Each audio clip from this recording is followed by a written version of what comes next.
Seguimos en Consentido Común, estamos en CNN Radio Rosario. La verdad, con mucho gusto vamos a hacer esta nota sobre... Vamos a hacer esto, vamos a hacer una nota sobre dos libros que tienen un mismo autor.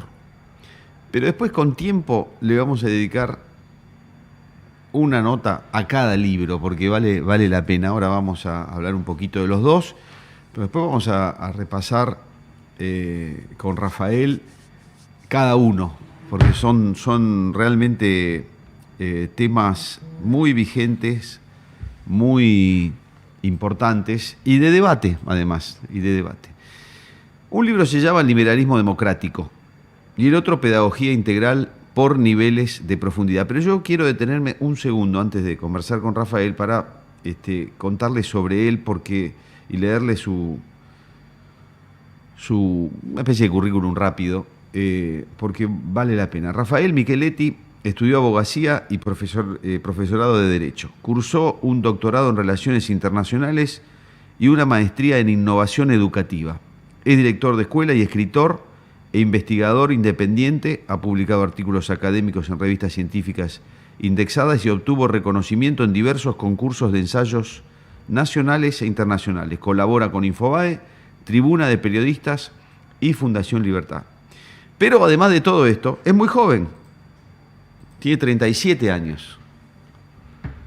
Rafael, ¿cómo te va? Buen día. Bienvenido. Hola Marcelo, muchas gracias por el espacio y por la presentación. Un No, honor estar acá con ustedes. no, al contrario, el gusto es nuestro. Bueno, estos dos libros son de este año, Rafael, ¿verdad? Sí, salieron los dos en simultáneo porque, bueno, se dio un poco así y los venía trabajando de a poco a cada uno y bueno, coincidieron. Bien, me gustaría empezar por el que tiene que ver con educación, se llama Pedagogía Integral por Niveles de Profundidad, una propuesta neuroeducativa para superar el memorismo y el igualitarismo, dos temas que generarán seguramente polémica. Contanos en términos generales sobre el libro y después yo quiero hacerte algunas preguntas puntuales, por favor. Bueno, ambos libros son libros académicos, pero buscan no ser academicistas, o sea, están escritos de una manera que intenta ser accesible para el público amplio y no solamente para el especialista en esos temas. En el caso del libro de pedagogía, lo que tiene de particular es que últimamente han salido muchos libros de neurociencia educativa escritos por neurocientíficos, pero no tantos escritos desde la pedagogía, ¿no? Uh-huh. Desde el ámbito de la pedagogía. Entonces busca tender un puente entre lo que es la pedagogía y la neurociencia, y al mismo tiempo critica fuertemente la moda de las últimas décadas del igualitarismo educativo, que es toda una corriente pedagógica muy amplia, que en las últimas décadas se ha tornado muy hegemónica y que en cierto modo ha atacado las bases del proyecto educativo moderno, un proyecto educativo que había sido muy exitoso, que en todo caso uno podría pensar que tiene que actualizarse, modernizarse el proyecto educativo moderno, valga la redundancia, pero lo que hicieron fue atacar las bases mismas de ese proyecto y atacaron muy fuertemente también la autoridad del docente y de la escuela como institución,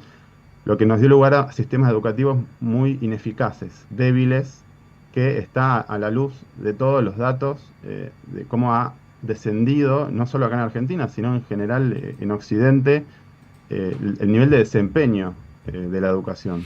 Rafael, a ver si te entiendo bien.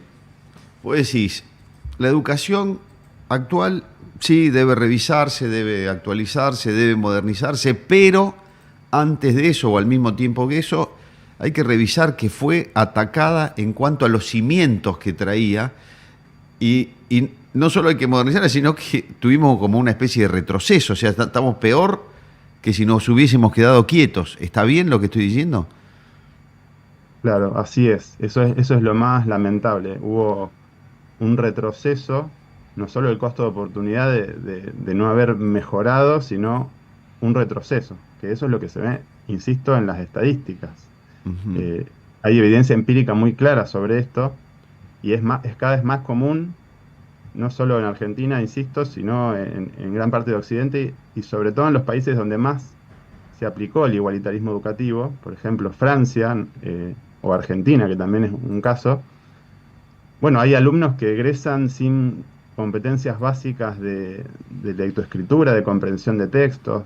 Definamos igualitarismo educativo para entenderlo bien.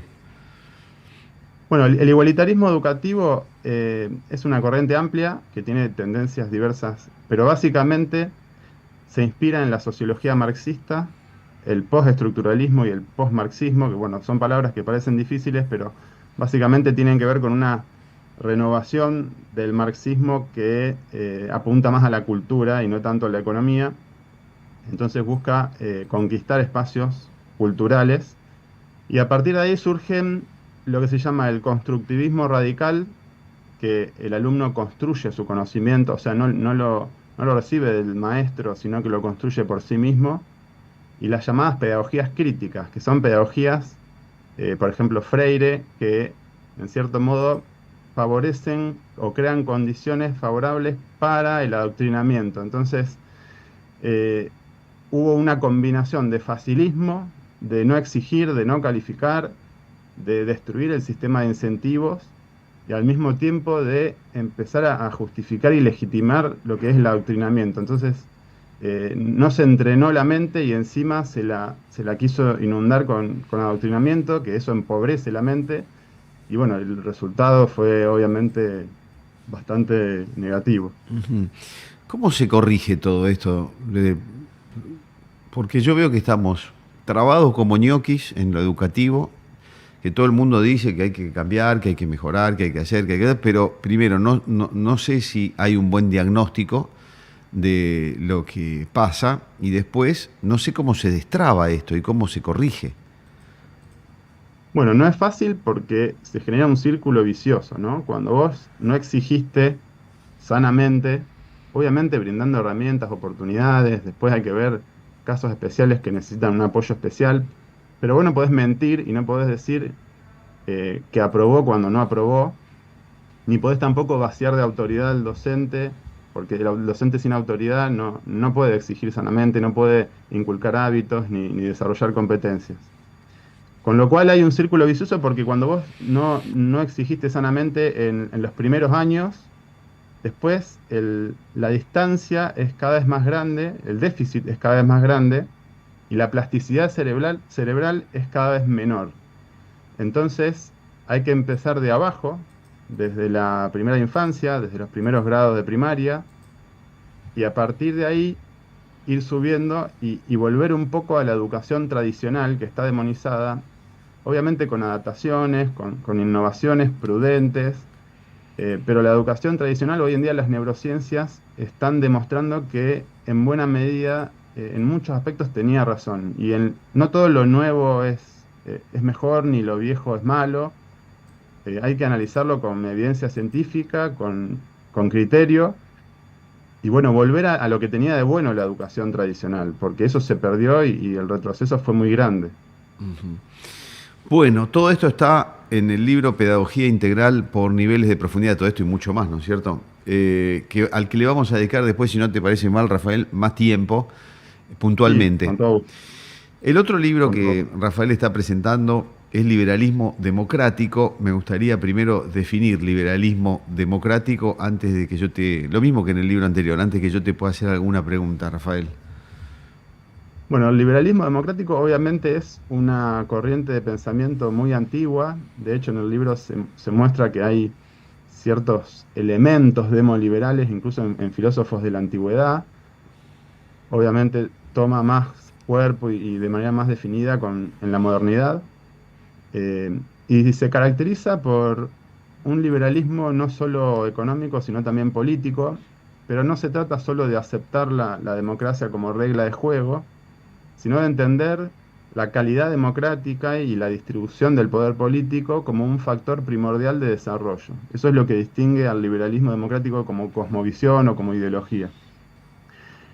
Y esto, bueno, hay muchos estudios que se han hecho, incluso premios Nobel, los últimos premios Nobel de Economía, Acemoglu, Johnson y Robinson, de 2024, de hecho hacen un estudio histórico muy detallado que está citado en el libro, por el cual las instituciones políticas ellos detectan y comprueban que las instituciones políticas inclusivas, que ellos llaman inclusivas, tienden a generar con el tiempo instituciones económicas también inclusivas, abiertas, competitivas, etcétera. Con lo cual, si bien no hay una relación directa entre instituciones políticas y desarrollo, sí hay una muy fuerte relación indirecta, porque las instituciones políticas tienen una fuerza de atracción sobre las instituciones económicas. Es decir, atraen a su propio nivel de desarrollo a las instituciones económicas. Si no defendemos la calidad democrática en conjunto con la liberalización económica, el riesgo es que esto con el tiempo tienda a diluirse, ¿no? A perderse y no se consiga una auténtica o integral libertad económica para dar lugar al desarrollo. Ujú. Rafael, los que estaban más lejos de las ideas liberales, por ahí tienen como un matete que está muy fomentado en estos tiempos sobre el anarcocapitalismo, sobre el libertarianismo, sobre algunas expresiones que lucen parecidas, pero que no son parecidas, ¿verdad? Así es. En el libro hay un capítulo entero, de hecho, dedicado al libertarianismo de filosofía o de inspiración anarquista. Y ahí lo que es importante decir es que el anarquismo y el liberalismo son cosas totalmente diferentes, incluso incompatibles. De hecho, Murray Rothbard, que es el gran referente del anarcocapitalismo, era muy crítico del liberalismo porque para él era una de las tantas formas de justificar la existencia del Estado y él estaba en contra de la existencia del Estado. Por eso es como que el anarcocapitalismo tiende a arroparse, a disfrazarse con el manto liberal porque eso le da cierta legitimidad, lo hace más vendible. Pero el problema es que si el núcleo es una filosofía anarquista, eso tiene un montón de consecuencias negativas, entre ellas deslegitimar la democracia, porque la democracia es una forma de Estado, y si vos deslegitimás la democracia, la debilitás y terminás indirectamente justificando el autoritarismo. Y otra consecuencia negativa que se puede nombrar es una especie de dogmatización de la política económica. Si la política económica es desmantelar instituciones públicas indiscriminadamente, vas a estar desmantelando también aquellas instituciones o regulaciones que sí son necesarias. Ujú. Bueno, esto que acaba de contar Rafael es muy importante en estos días, en estos tiempos en la Argentina para empezar a distinguir un poquito más estos términos de los que nosotros estábamos refiriendo, porque muchas veces se lo toma y en el periodismo se confunde todo, muchas veces, en el periodismo no especializado, y, y justamente Rafael está haciendo de fondo, una distinción de fondo. Eh, Rafael, y cómo estás viendo, más allá del libro, cómo estás viendo estos días aquí en la Argentina desde el punto de vista económico y político? Bueno, yo creo que, a ver, un poco la demanda que le hace la sociedad a Milei tiene que ver con ordenar la economía y empezar a liberalizar la economía. Y en ese sentido yo creo que es acertado. La economía argentina viene de décadas de mucho estatismo, de mucho despilfarro, corrupción, ineficiencia, un gasto público excesivo que termina oprimiendo, ahogando la iniciativa privada y generando pobreza. Por ese lado yo creo que hay una demanda de la sociedad. Ahora el riesgo es que si esa liberalización económica se hace de forma populista y de forma autoritaria, puede salir mal, como de hecho salió mal en la década del 90. Y si sale mal, el riesgo es que vuelva el estatismo recargado o renovado. Y hay algunas alertas que están empezando a existir, ojalá que no sea así, de cierta tendencia al autoritarismo del gobierno. Y bueno, y eso es preocupante porque si decimos, bueno, aceptemos el autoritarismo porque se está haciendo por un buen motivo, bueno, eso nunca funcionó en la historia de la humanidad. Siempre a la larga las instituciones políticas se imponen. Y si son instituciones políticas de buena calidad, van a generar una economía de buena calidad y si son de mala calidad, va a generar una economía de mala calidad, capitalismo de amigos, prebendario, corrupción, etcétera. Bueno, Rafael, muchas gracias por este tiempo, por las explicaciones y por contarnos sobre el libro, y vamos a repetir esta conversación para poder profundizar sobre cada uno de ellos. Te agradezco mucho, ha sido muy amable. No, por favor, muchas gracias a ustedes y a disposición. Bien, bárbaro, gracias. Estamos hablando con Rafael Micheletti. Voy a volver a leer el currículum porque vale la pena. Es abogado, es profesor en Derecho, cursó un doctorado en Relaciones Internacionales y una maestría en Innovación Educativa. Es director de escuelas y escritor e investigador independiente. Ha publicado artículos académicos en revistas científicas indexadas y obtuvo reconocimiento en diversos concursos de ensayo nacionales e internacionales. Colabora con Infobae, Tribuna de Periodistas y Fundación Libertad. Muchas gracias, Rafael. Muchas gracias. Un Adiós, abrazo. hasta luego. Los libros sobre los que estábamos hablando, uno es Liberalismo Democrático, el otro Pedagogía Integral por Niveles de Profundidad. Uno sobre liberalismo, otro sobre educación. Son las 9:32 de la mañana. Nos anticipa Tomás Boresky el título de...